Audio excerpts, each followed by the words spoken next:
Para kanca DSK diantos pangrojongna kanggo nanjurna channel Radio DSK FM Official. Hatur nuhun.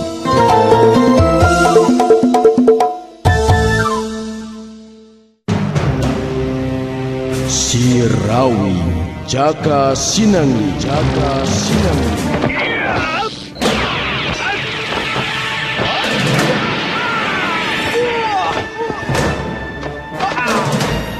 Sirawi Jaka Sinangli. Dongeng Sunda Roman Silat nu ngajujut lagu mapai rundayan carita tandangna Jawara pilih tanding nu ketelah Sirawi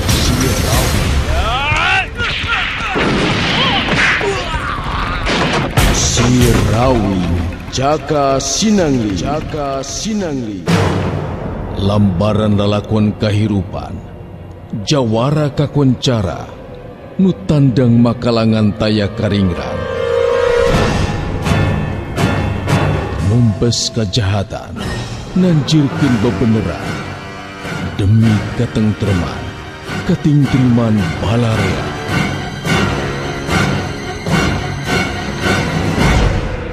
Sirawi Jaka Sinangli.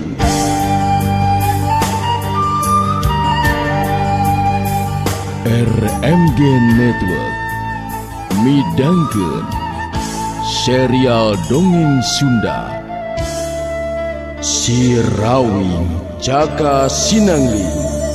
Hampir pasir nulung kawin taya jawab bisa disorang gunungna ngajegir tepati luhur manuk mapang caang ngaberang. Sirawi Jaka Sinangli. Naskah Yasana Yat-Er, panutur catur Mang Inoy, pangreka sora Dery Sanjaya, pangreka musik Rendika MG, pangjejer gawe Dewi Miranti, produser ajang Gita Noviana, produksi RMG Record.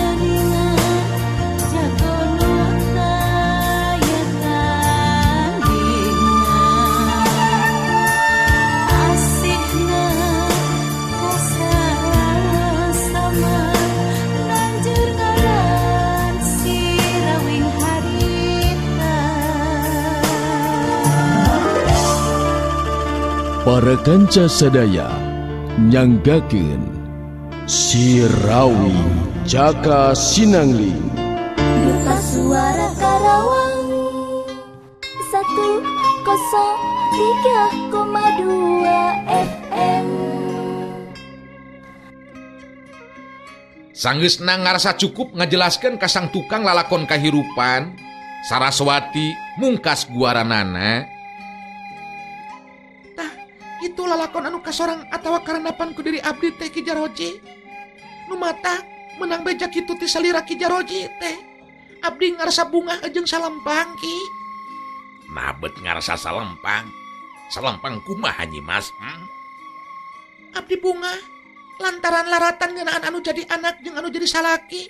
Geus jelas ayeuna mah karuhan salamet tur sarua lumampah nuju ka Gunung Halimun. Sedengkeun ka salempangan upama nepikeun ka lumangsung banter kakuatan nyatana Kang Rawing jeung Ki Buyut Ireng bet teu kabayang ku diri abdi upama anu jadi salaki kasoran mangkani sasatna jarak anu sakitu jauhna aya di Gunung Halimun. Saraswati negerakeun eusi hatena ka Ki Jaroji. Ki Jaroji unggut-unggutan tanda ngabenerkeun kana caritaan Saraswati. Dalah sanajan manehna oge memang kitu pisan anu jadi kasalempangan teh. Teu lila Ki Jaroji kedal di lisan. Memang bener Nyimas. Dalah sanajan kula oge kitu pisan anu jadi kasalempangan teh. Upamanya antara Jang Rawing jeung Ki Buyut Ireng nepikeun ka bantro kakuatan. Jelas bakal mangrupa tarung dina puncakna ilmu jeung kakuatan. Sabab Ki Buyut Ireng jago kolot anu geus eueuh pantaranana sarta tandinganana dina alam ayeuna. Sedengkeun Jang Rawing jago ngora nu mangrupa jago pilih tanding nu tacan aya nu mampu pikeun nandingan elmuna. Saraswati ngareret ka Untari, neuteup antep ka Untari, aya pikiran dina dirina geusan miang ka Gunung Halimun. Ngolepatna eta pikiran bareng jeung geteran hate anu kaentepan ku rasa kasalempangan. Untari, sigana bae ece bet aya pikiran gesan lumampah ka Gunung Halimun. Sabab cece henteu bisa mapalerkeun ieu hate ku rasa kasalempangan. Jadi ku ayeuna kitunya cece kudu nyusul ka Gunung Halimun kalawan harepan bisa tepung lawung jeung nu jadi anak oge jeung nu jadi salaki Untari. Untari neuteup antep ka Saraswati, paneuteub anu dipinuhan ku rasa kakaget, bet asa teu percaya upama Saraswati guruna boga tekad pikeun nyusul ka Gunung Halimun. Ce Saraswati kagungan maksad ngebujeng nyusul ka Gunung Halimun. Tapi ka Gunung Halimun teh ce, ku emutan abdi mah nan teu langkung sae upama urang antosan bae ce. Da dina waktosna matangtos urang teh, urang bakal patepang ce. Untari betemikeun hatena upama anu jadi guruna kudu lumampah nuju ka Gunung Halimun.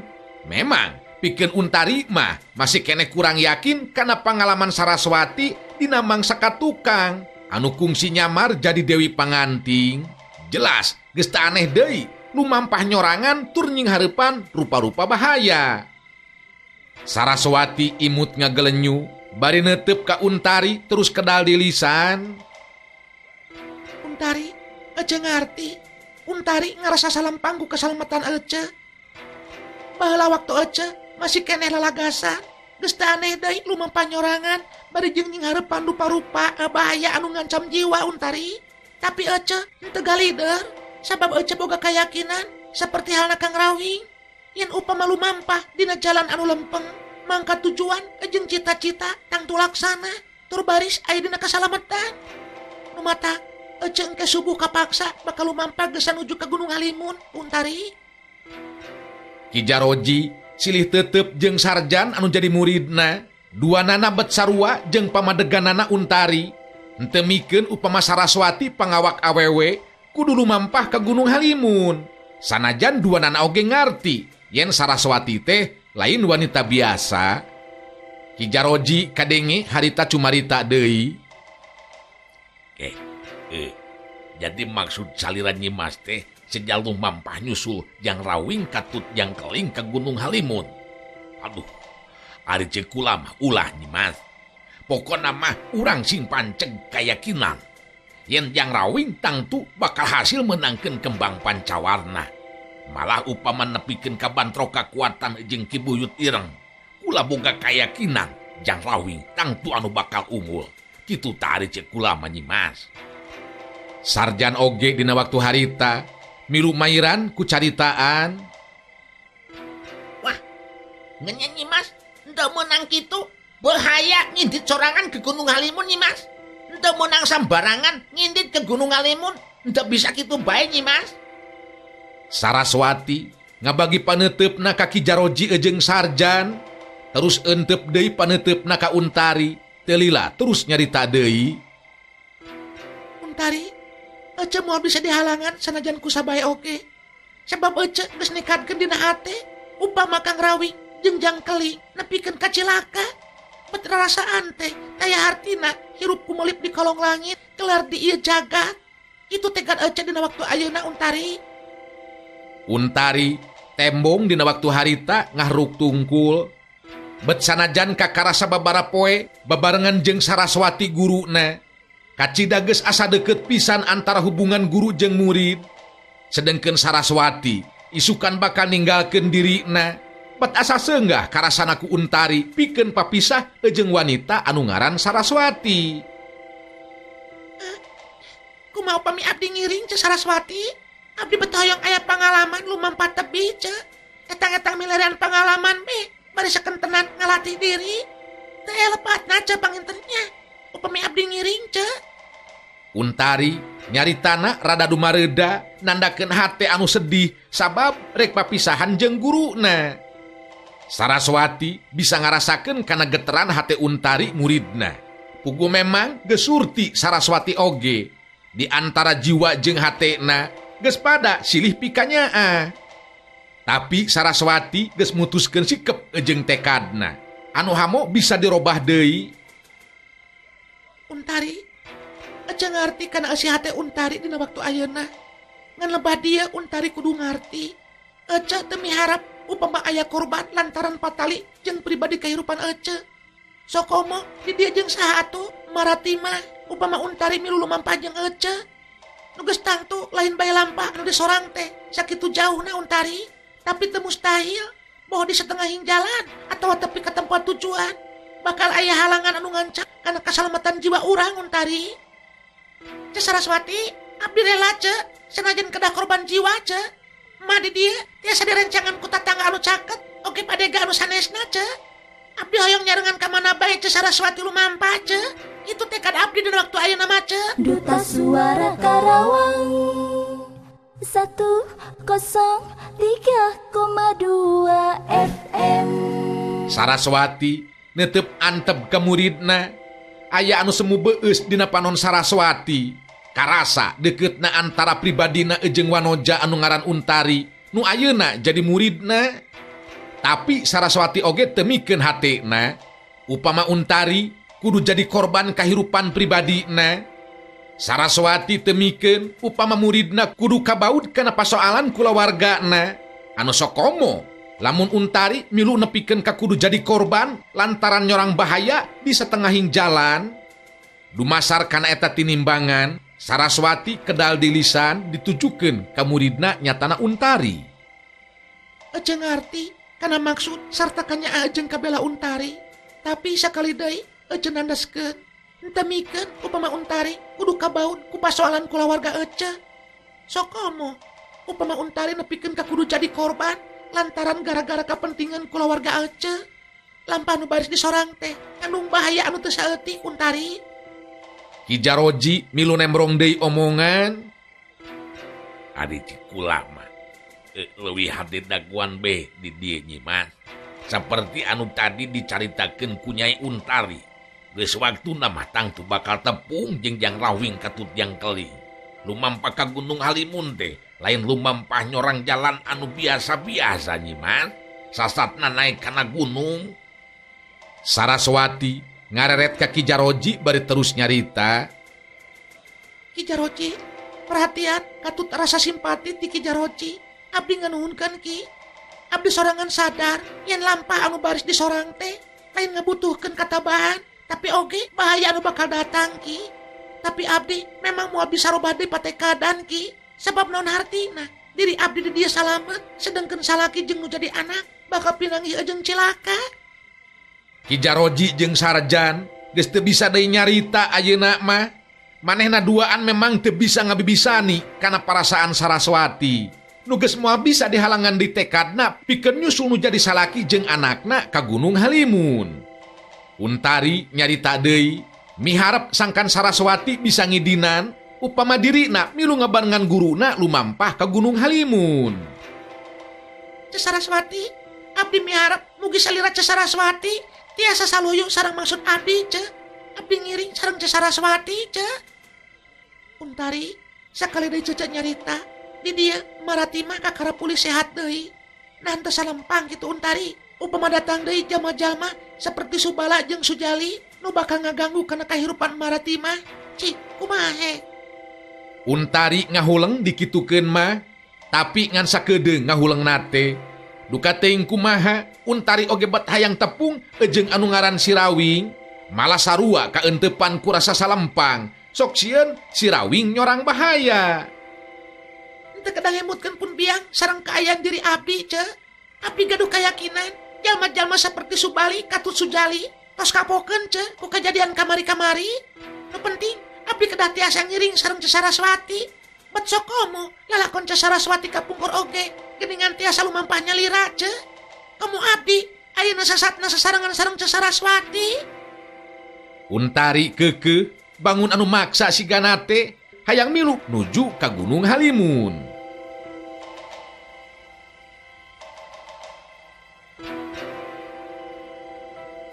Ibu Ratimah oge teu bisa majar kumaha. Waktu Untari anu jadi anakna negerakeun maksudna teu bisa dihalangan si ganate karep ejeng kahayangna.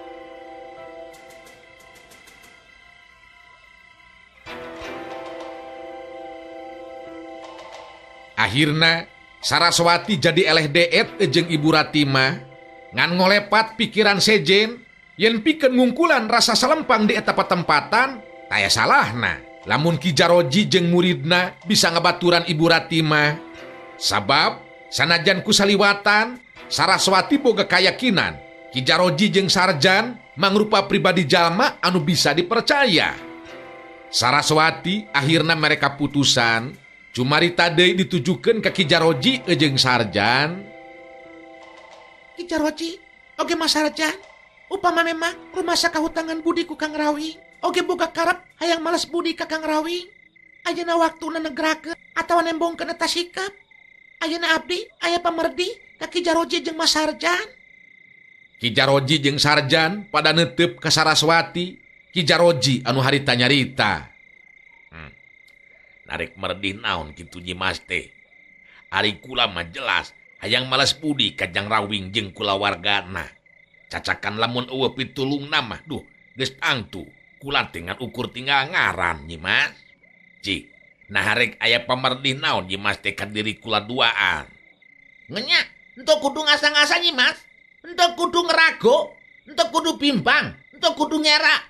Ceritakeun naon ngandut dimaksud nagu mah.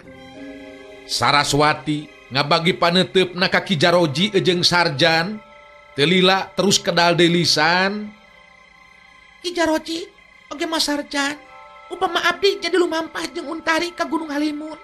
Wayana pe sababaraha poe mah baturan di dieu nya Maratimah. Abdi percaya ka Ki Jaroji katut Mas Sarjan bisa dipercaya pikeun ngabaturan sekaligus ngejaga ngariksa indung Untari. Eta mangrupa bukti Ki Jaroji jeung Mas Sarjan mulang tarima ka Kang Rawing. Leuwihna teh kitu bari sakalian leureuh pe nya di dieu pikeun mulihkeun kakuatan. Ieu pamerdi abdi teh Ki Jaroji oge Mas Sarjan. Kumaha kira-kirana bisa nyumponan kenapa minta abdi? Saraswati neuteup antep ka Ki Jaroji jeung Sarjan. Ki Jaroji jeung Sarjan silih teuteup kawilang berat oge pamenta Saraswati teh. Da puguh satadina mah rek terus lumampah mulang ka lemurna. Tapi upama nolak bet goreng kasebutna. Sok komo Saraswati ngalisankeun kitu mah yen pikeun mulang tarima kanu jadi salakina nyatana si Rawing. Taya deui ku cara nyumponan kana pamerdi Saraswati dina waktu ayeuna. Ningali Ki Jaroji jeung Sarjan masih keneh cicing tacan nembalan. Saraswati terus nyarita deui. Kumaha Ki Jaroji, Mas Sarjan bisa kira-kirana ngalaksanakeun paminta abdi bieu? Ki Jaroji neuteup ka Saraswati bari terus nyarita. Nya, ari salira Nyi Mas percanten mah daya bayana. Sanajan ari maksud mah yang buru-buru melangkapi lemburan kula teh. Tapi daya bayana kula narima kana eta pancen. Mudah-mudahan be atuh Nyi Mas duaan sing bisa buru-buru mulang deui ka dieu nya bari babarengan jeung Jang Rawing katut yang keling. Memang kitu pisan harapan abdi oge Ki Jaroji. Tah atuh lamun geus kitu mah nya urang tatang-tatang teh Untari wancu subuh datang, urang lumampah geus nuju ka Gunung Halimun. Oge, upama kekepeut teu keumah, hayang babarengan jeung Cece, taya bayana Untari. Kitu putusan paguneman dina peuting harita.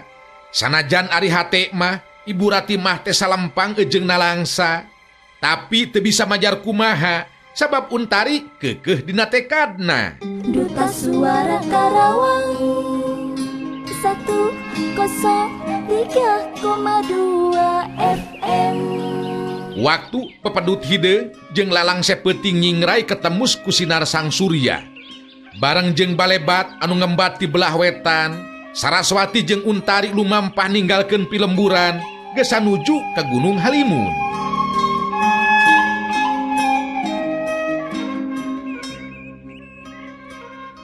Lantaran hayang bisa buru-buru nyusul anu geus leuwih ti heula lumampah ka Gunung Halimun, bari sekaligus ngahaja ngalatih Untari. Sakapeung upama parang di tempat anu ti iseun jeung jauh ti pilemburan, Saraswati sok ngajak lumpat ka Untari. Parang capek ngan ukur leureuh sakedeung, kitu jeung kitu lampah anu disorang ku Saraswati jeung Untari. Caturkeun harita, Ki Buyut Ireng jeung si Keling anu terus lempang, sakapeung diselang ku balap lumpat, kawilang anu pangheulana beuki deukeut ka tempat anu dituju. Waktu wanci geus salin jinis jadi peuting, Ki Buyut Ireng jeung si Keling akhirna tepi ka salah sahiji pilemburan anu kapaksa harita leureuh heula malah milu mondok di salah saurang pangeussi eta lembur. Nu kadatangan ku Ki Buyut Ireng teu bisa nolak, sabab sikep jeung caritaan Ki Buyut Ireng ngandung daya sima nu ngajadikeun pribumi susah pikeun nolakna kana maksud jeung karapna Ki Buyut Ireng. Malah memeh sare Ki Buyut Ireng, si Keling jeung pribumi nu kawilang salaki pamajikan anu geus kawilang kolot, harita pada ngalobrol. Kadenge Ki Buyut Ireng anu nyarita,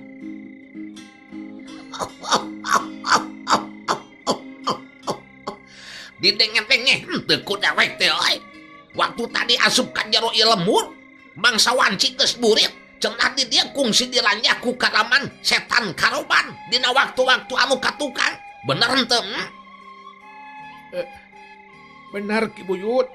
Ngan harita teh pun anak nya waktu keur acan boga salaki. Ditulunganana teh ku Jang Rawing sekaligus ngaruntageun karaman setan roban. cek lalaki kolot pribumi ngajawab pananyana Ki Buyut Ireng. Si Keling nyerenge seuri ngareret ka Ki Buyut Ireng bari terus nyarita. Nya, Bapak Uing mah di mana-mana oge pada nyebut ngaranna jeung warawuhan kieu. Bapak Uing teh atuh ki jagoan euy. Hebatnya kinya Bapak Uing hebat kieu. Cicing jempe heula Keling. Montong wakang ngaganggu dewek ye anu keur ngobrol deuleu euy. Jadi kalapan setan roban teh runtagna teh ku si Rawingnya. Lamun kitu mah ku ukuran ilaing. Jago anu ngaran si Rawing teh keur alam kiwali mah kawilang jago tanpa tandingan meureunannya. Pribumi taca nembalan, si Keling anu nyarita. Nya heuh atuh Bapak Uing mah can aya nu ngelekeun sia kieu euy. Nu mata kamu engke maneh arung jeung Bapak Uing pasti rame euy. Ngan ulah nyeri hati sia mun maneh eleh kieu euy. Ki Buyut Ireng ngegeremet jor hatena. Duta Suara Karawang 103,2 FM. Kalam si Rawing geus sababaraha kali katenge ku aing pada ngagu-ngagu jeung pada nyebut jagoan. Beuki tambah panasaran diri aing hayang bisa buru-buru tepung jeung nu ngaran si Rawing. Di hareupeun si Keling aing kudu ngabuktikeun yen si Buyut Ireng mangrupa jelema hiji-hijina anu pantes disebut jago di antara sakabeh jago ieu mah ye. Ningali Ki Buyut Ireng ngahuleng, si Keling gancang harita nyarita deui. Maneh kunaon euy? Geningan kalaka ngahulang kitu kieu euy. Henteu percayanya amun Bapak Uing memang jagoan euy. Maneh pasti penasarannya. Hayang geura nyoba tarung jeung Bapak Uing kieu euy. Cek Uing oge, Pak Uing teh atuh jagoan kieu euy. Pribumi loba silih teuteup eta salaki jeung pamajikan teh. Nya, da kawilang kakara meureunan ningali budak lalaki saperti si Keling nyaritana ka Ki Buyut Ireng teh bet siga kanu sapantar bae. Sedengkeun Ki Buyut Ireng harita kalah ka seuri bari nembalan.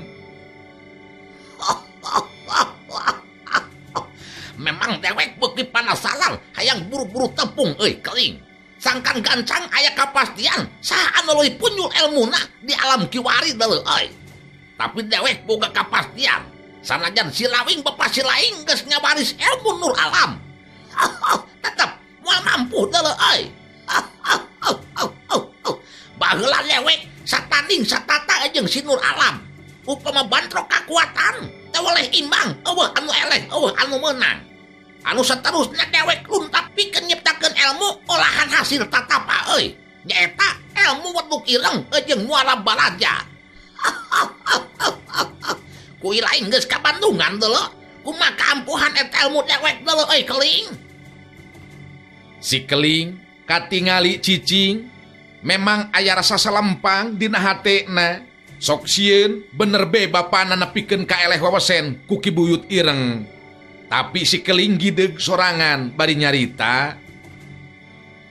Moal kieu, moal Bapak Wing kalau kumaha oge pasti menang lah. Moal bisa eleh ku maneh si Aki.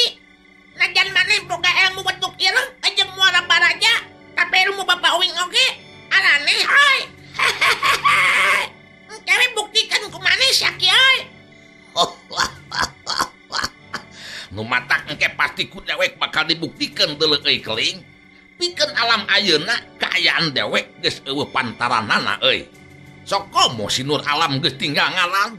Ku ayeuna kitu mangka engke Bapak Ilaing nu ngaran si Lawing bantrok kakuatan jeung dewek geus bisa dipastikeun dewek anu bakal unggul sia keling. Pandungan engke dina waktuna. Nu penting dina waktu ayeuna urang kudu bisa heula meunangkeun kembang pancawarna deuleu keling. Teu ngalati Wing jadi kudu menangkeun heula kembang pancawarna Peda maneh rek kawin jeung anakna Ki Jayaraga barenangnya. Bekian ka awewe maneh mah Ki Lain kitu siap deuleu keling. Kembang pancawarna moal jadi udagan para jago anu datang ti unggal tempat. Lamun teu ngandung tuah kasakten deuleu keling. Jadi kembang pancawarna sajabana teu bisa ngubaran anakna Ki Jayalaga bisa dijadikeun kekuatan tambahan anu teu beda ti jimat deuleu sia. Kitu tak keling. Jadi eta kembang pancawarna teh lain ngan ukur ngubaran unggul barananya Kiai. Lain deuleu keling. Dewek berjadi ngobrol jeung Ilaing, keur ngobrol jeung pribumi apaan ieu teh deuleu keling. Ayeuna dewek ieu hayang nyaho pribumi. Kumaha sanggeusna kejadian baheula teh sok aya nu datang deui ka dieu ngaran si Lawing. Ki Buyut Ireng neuteup deui ka pribumi ngajakan ngobrol.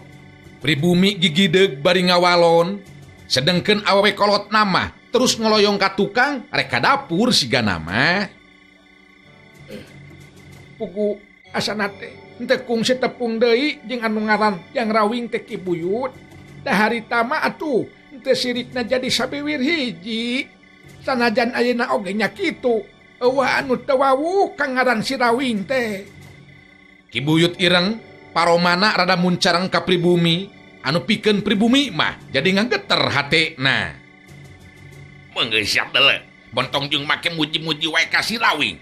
Sabab si Lawing moal diladima kalangan di alam kajawaraan. Dewek teh hayang ngadengit deui jelema anu muji-muji ngaran si Lawing sia. Karti. Si Keling ngareret ka Ki Buyut Ireng bari nyarita.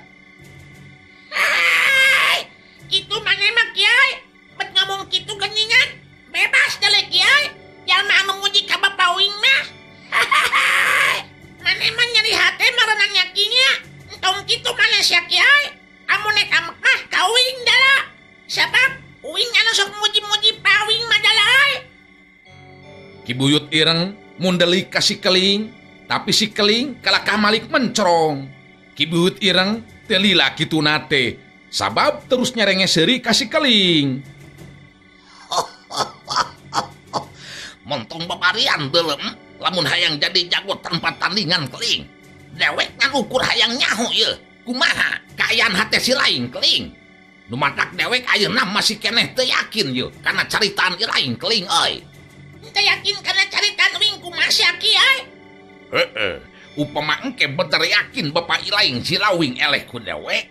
Nah bener, Ilaing daek jadi murid dewek, milu jeung dewek. Tangtu merenang kudu papisahan pajauh jeung indung Bapak si Laing. Sabab ayeuna kadenge sarta kabandungan ku dewek. Si Laing masih keneh boga perasaan hormat jeung nyaah kanu jadi bapak geuningan euy. Maneh mah payagug euy. Nya heuh atuh, uing hormat jeung nyaah ka kolot ki. Ngan uing geus janji apanan? Janji uing mah moal nepikeun ka bohong ki euy. Nah Ilaing bisa gitu papisah sarta pajauh jeung indung Bapak maneh keling.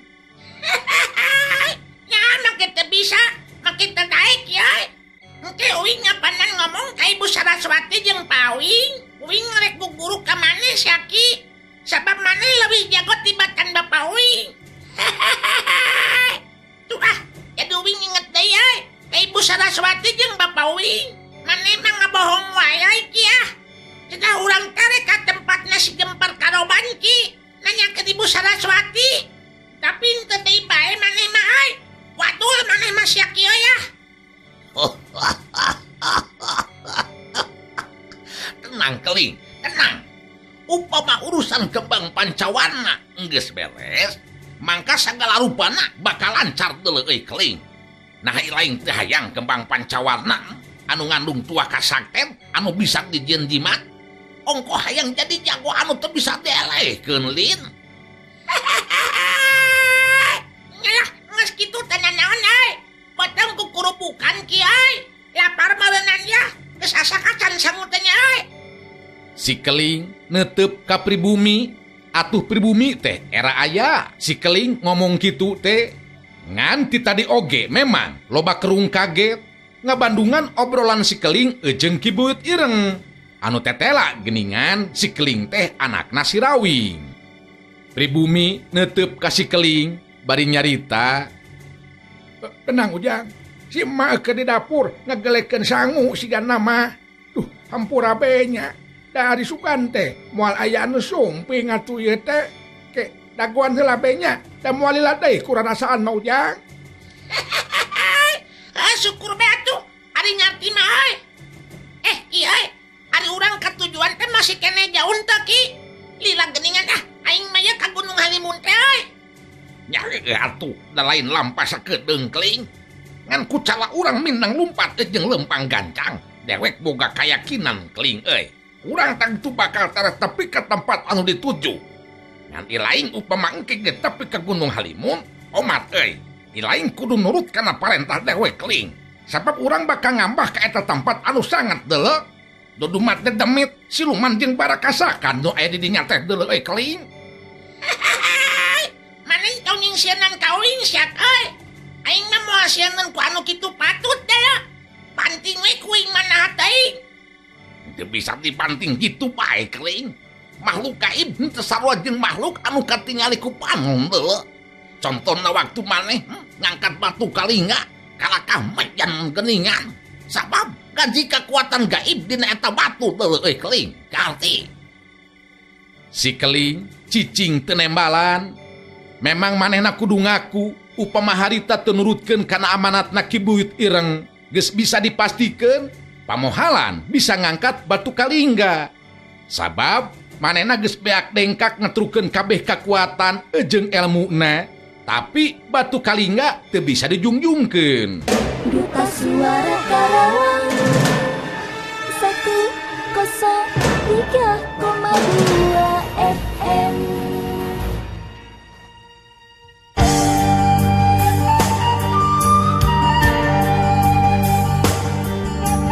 RMG Network rengse midangkeun serial dongeng Sunda Si Rawing Jaka Sinangling. Lamping pasir nulung kawin, kaya jangan bisa disorang.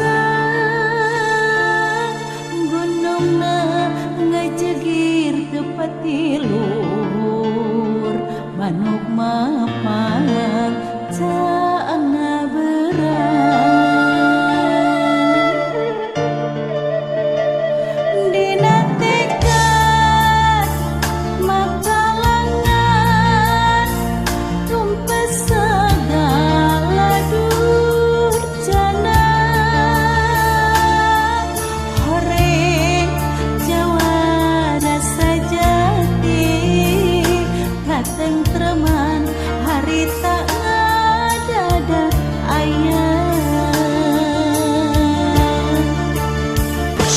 Rawi Jaka Sinangli.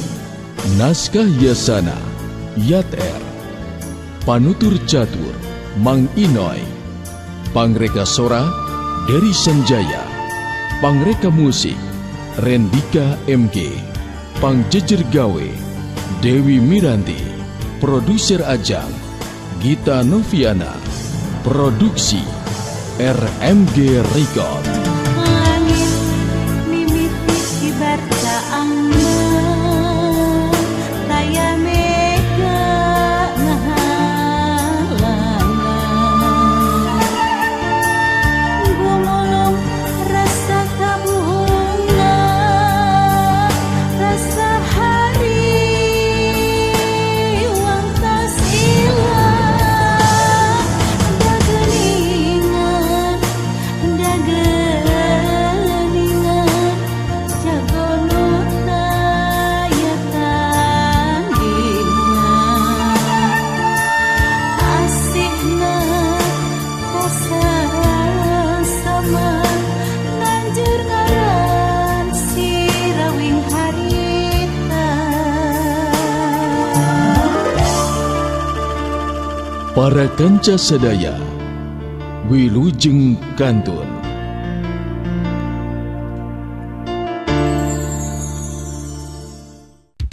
Duta suara